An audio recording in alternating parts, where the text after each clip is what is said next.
All right, all right. Thank you all very much for allowing me this opportunity to present today. There's a topic that I think that's been on everybody's mind, and we're getting closer to October. And in October, this is what we know in our industry known as financial aid season. And financial aid season is the backbone of how much aid you're going to get throughout the school year, right? So everybody that I work with who asks their major concern is finances. How am I going to pay for college? How are we going to come up with the money? How are we going to come up with the deposits, right? 9 times out of 10, it's going to come down to how you handle the FAFSA, which is the free application for federal student aid. That application is a really important document that every university uses to assess how much money to give you. And what I want to do today is go over not I'm not going to get into the FAFSA because that requires, I think, a good 90 minutes to talk to everybody with. But what I think is going to work well is me giving a overview of the different kinds of money that's available. Because oftentimes when I'm working with students and families, they conflate terms. They think the scholarship is the same thing as a grant, which is the same thing as financial aid. And I have families from different financial walks of life. And when you conflate those terms, you can misread the instructions on how to apply to school. So what I want to do today is kind of talk to you guys and show you and explain to you a little bit of the differences between what the different types of aid that are available. So what I'm going to do here is get us started with this PowerPoint. Just a basic financial aid presentation. Now, what we're going to go over today is really just what the different kinds of aid is. It's not about how to apply. That will be another video for another day where we get into the nuances, right?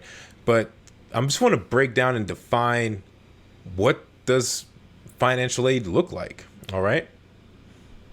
So, I like to first talk about scholarships. That's the term that everybody likes to use. It's like, Mr. Walker, I need to find a scholarship for school. I need to find a scholarship for school. There are lots of ways to do it. Many students just, go through Google, start Googling the word scholarships and see what comes up. There are some more effective ways to do it. On my website, there is a scholarship newsletter that's available.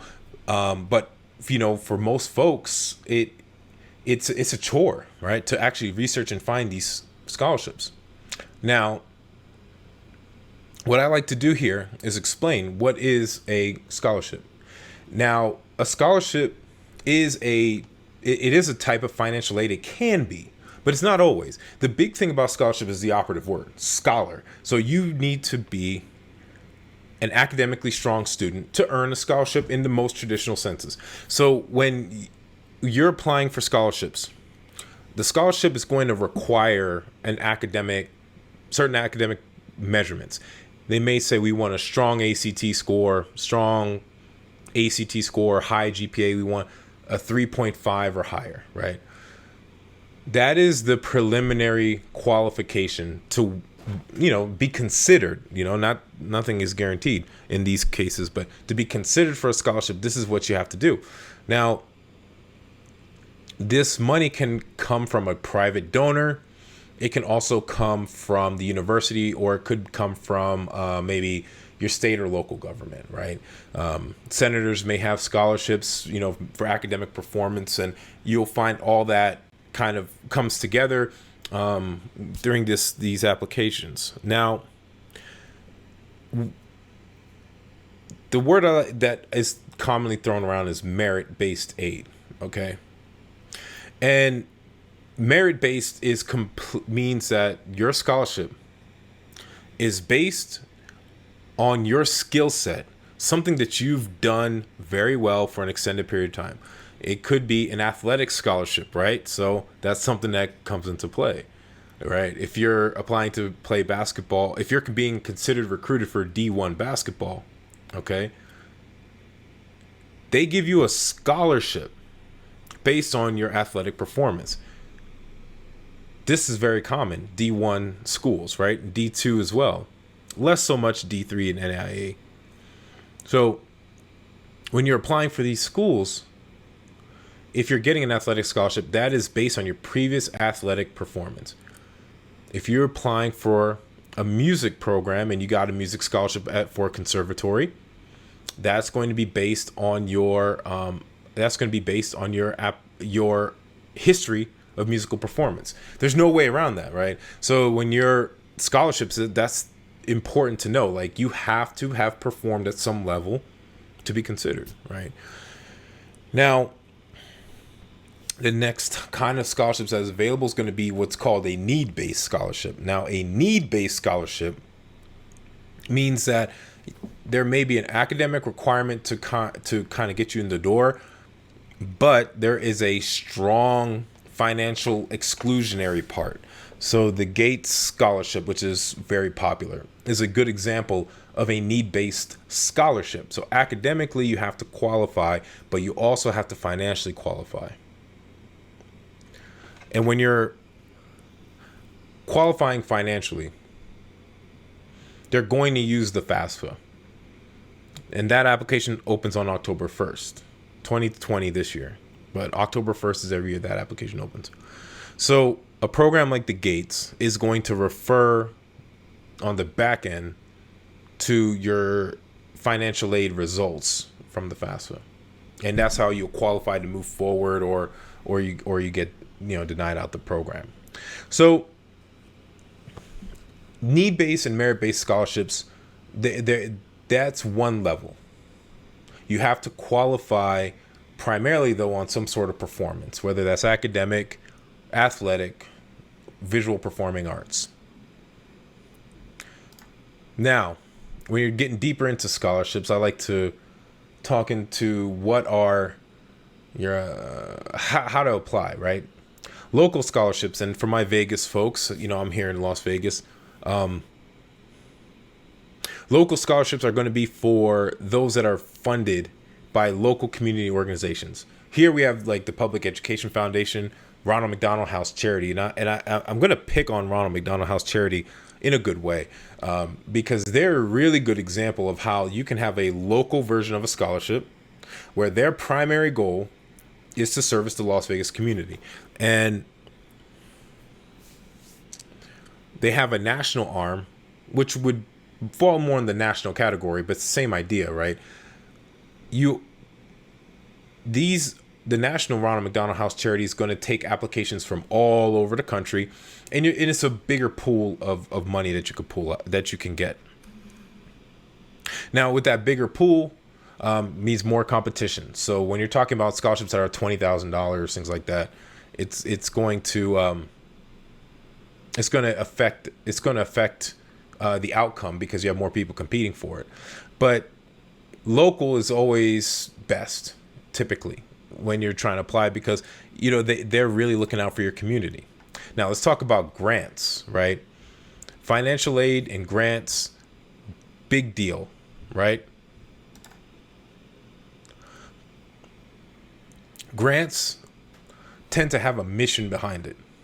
So when you're applying for a grant, that grant may have an incentive where they are specifically targeting Latinos or Black students or Asians or whites, whatever, right? These scholarships are these are not scholarships, these are grants.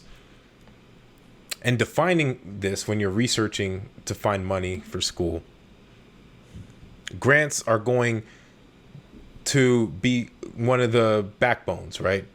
The most popular is being the federal Pell Grant. There's something else called the federal SEOG grant. Again, when you're filling out the FAFSA, these are all important areas these are important areas in your application that you have to finish correctly to be considered for. Now, the federal SEOG, they limit to first generation college students and minorities, right? That is part of that federal initiative. That's what they're trying to incentivize. And then you have the Pell Grant, which, again, the mission behind the Pell Grant is to help low-income families afford college, okay? And the requirement for it is to financially qualify. But the grant has a mission tied to it, different than a scholarship.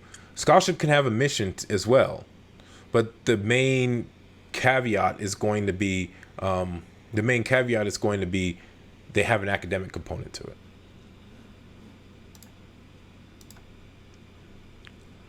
And here we go about this FAFSA. Due October 1st. This is a really important application. If you're applying and planning to go to college, this is an important application because this is how you start off on getting money for school. Okay?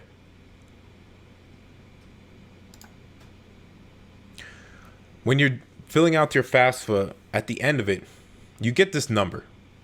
It's called the EFC. That's expected family contribution. That is what the universities can. That's what the federal government determines what your family can contribute to your education. And that number can range from $0 to $20,000, $30,000, $40,000. Okay. But then why fill out the FAFSA if it's a possibility that you won't get considered for it? Well, you want to do that because, sorry, I just skipped ahead. You want to do that because loans, if you want to get some of the better interest rate loans that are available, you still have to fill out the FAFSA, even if you don't qualify for some of the free money. Now, as far as deadlines, understand that each university has their own deadline. There is not one universal deadline for the FAFSA. It's all contingent on the school. So if you're applying to a school like Stanford University, they may have a deadline to submit your financial aid paperwork by December 1st. Okay? So be mindful of that. Per college, the deadline is per college. And yes, submitting it early is best, but you want to do it right. There's a lot of places where you can mess up with the FAFSA, and you don't want to be in a situation where you have to resubmit paperwork and that can delay you getting, the money you need. But again, here, we're just kind of defining things, explaining what each component of financial aid is. Talked about the EFC. So here, the federal Pell Grant, right? Typically, most people who qualify for the max is going to get $6,250 a year. Okay, and that's if you have an EFC of 0. That means your family doesn't contribute anything. This is a pretty good number to work off of because it lets it's kind of like a baseline. Many colleges, when they set their budgets, they anticipate, okay, we have a student coming in, it's going to be a full Pell eligible, and let's see if we can supplement that in any sort of way with their own internal financial aid. Okay, colleges make that decision based on their EFC numbers. Federal work study. Now, this is another interesting type of aid, right? Type of aid where if your family is considered high need, your child qualifies for what was called a campus job back in my day. And these campus jobs are usually fairly low stress, work at the library, bookstore, things like that, maybe even tutoring. But the way federal work study goes, it's tied to similar like a Pell Grant. When you complete that FAFSA correctly and you submit it, if a college has money available for federal work study, they'll let you know if you get it. But this is another way that another example of a type of aid that you can receive. Now, dreaded student loans. All right. Keep it very honest and 100%. It is very, very difficult in America to go to college without loans, right? Especially if you want more. I often tell my families college is actually fairly affordable. If you go to your local state school, your local community college, and you're low income and you qualify for a Pell Grant, your college should not be too expensive. But when you want to exercise some personal choices, I want to live on campus, I want to live further away from home, these things make it more expensive, right? And so this is where student loans come in. Students that want to have that full college experience, whatever you determine that to be, but in this case, we'll talk about living on campus, living away from home. That is going to costs a little bit more. But completing that completing that FAFSA unlocks the money so that you can get a federal student loan. Okay. These loans, these are the best student loans that you can get. The basic one being your subsidized student loan. What happens with a subsidized loan is that you pay no interest throughout the entire time you're in college. And it doesn't accrue at all. The taxpayers, federal government, they pay the interest on those loans. So you borrow $5,000. After 4 years, you owe $5,000. Unsubsidized loan, that's where things get a little slightly bit hairier, but not that bad, because unsubsidized loans have the same federal protections as subsidized loans. So if you need to take one, just understand that your interest is going to accrue while you're in college. So if you borrow $2,000, you graduate after 4 years, you might owe $2,200. So that's how that would work. Now, there's this one other piece called the CSS profile. Now, for my folks here applying to the Ivy Leagues, the most competitive colleges in the country, I'm here to tell you that you must complete the CSS profile. It's a fairly in-depth application. I don't want to say complicated, that's not the right word. But with this CSS profile, the schools that require it, they tend to provide full financial aid. Okay? So it's very beneficial to fill it out carefully and even to consider applying to some of those schools. Okay? Especially if money is a concern of yours. Now, if money is not a concern, what's going to happen is with the CSS profile, they can still use this to assess academic scholarship needs. Okay, these schools that require this, just think of it kind of like a third-party verification system. It's a very involved application. It does cost money. I believe at this time it's $25 for the first school, $16 for to send it to a different school. So be mindful that CSS profile has its own deadlines. Okay. Now, rolling back into the FAFSA, when you fill it out, there's this part that's called the FSA ID. You need to have that FSA ID in order to actually sign digitally your application. So again, like this presentation is really to get into the definitions and explain what these components are. When you're working with your school counselor, when you're working with your private counselor to try to, complete these applications successfully, they should hold your hand through most of this. Okay, but I think it's really important to understand each of these components while you're working towards your application. Now, just some important websites to check out. And again, this is October. We're talking about. It's a really important month. October is financial aid season. Okay, and you want to put in your best foot forward, and you want to get as much help as possible. So reach out to your community, youth programs, your high school counselors to help you complete that. Again, very important stuff. There was also October is that time where a lot of colleges are coming to visit you. So ask them questions about unique scholarship opportunities. This is an intense time. Parents are nervous. They're anxious. I get it. It's 4:00. I want you to be really committed to filling the stuff out correctly. And if you need help, understand that there's people around you. Even your local university is willing to help you. Reach out. University of Nevada, Las Vegas, they have a great admissions department. You call them and say, I need a little bit of help. Can you refer me? They'll figure out a way to help you. You're not alone in this journey, parents and students. So please take this seriously. This is a very fast video. I feel that understanding the different terms and definitions is essential. And so that you can navigate these waters appropriately.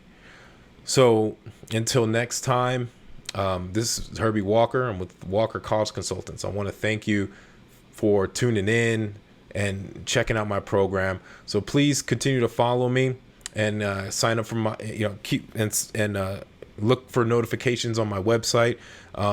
This is just a great opportunity to connect and talk to you all. So thank you again.